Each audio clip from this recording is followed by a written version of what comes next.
বগাহাজত চিৰনিদ্ৰত পুত্ৰ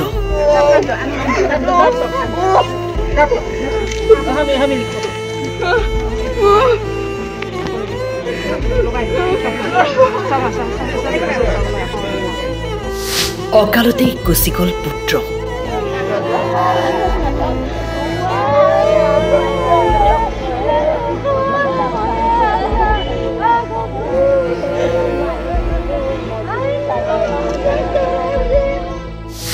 শোকত ম্ৰিয়মান অঞ্চলবাসী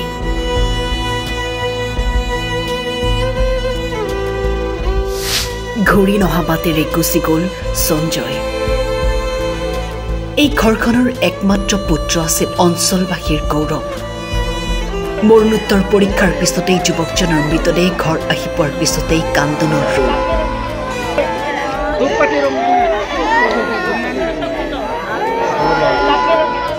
শনিবাৰে নিশা গোগামুখত সংঘটিত পথ দুৰ্ঘটনাত যুৱ চিকিৎসক সঞ্জয় শুক্ৰাঙে অকাল মৃত্যুক সাৱটি ল'লে যুৱকজনৰ মৃত্যুত শোকৰ ছাঁ চিলাপথাৰত যোৱা নিশা নলবাৰীৰ পৰা দুজনমান লগৰীয়াৰ সৈতে এইখন ভেনু গাড়ীৰে ঘৰলৈ আহি থকা অৱস্থাত গোগামুখত সংঘটিত হৈছিল পথ দুৰ্ঘটনা দুৰ্ঘটনাত সঞ্জয়ৰ থিতাতেই মৃত্যু হয় আৰু সহযাত্ৰীসকল গুৰুতৰভাৱে আহত হয় সঞ্জয় ওৰফে ৰাজাই 2003 চনত নবোদয় বিদ্যালয়ৰ পৰা মেট্ৰিক আৰু উচ্চতৰ মাধ্যমিকত সুখ্যাতিৰে উত্তীৰ্ণ হৈ শিলচৰ মেডিকেল কলেজৰ পৰা MBBS আৰু MD ডিগ্ৰী গ্ৰহণ কৰি শেহতীয়াকৈ নলবাৰী চিকিৎসা মহাবিদ্যালয়ত সহকাৰী অধ্যাপক হিচাপে যোগদান কৰিছিল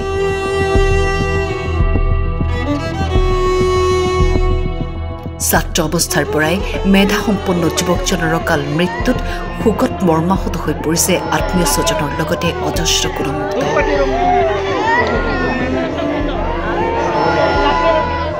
আমাৰ অঞ্চলৰ এটা অপুৰন্ত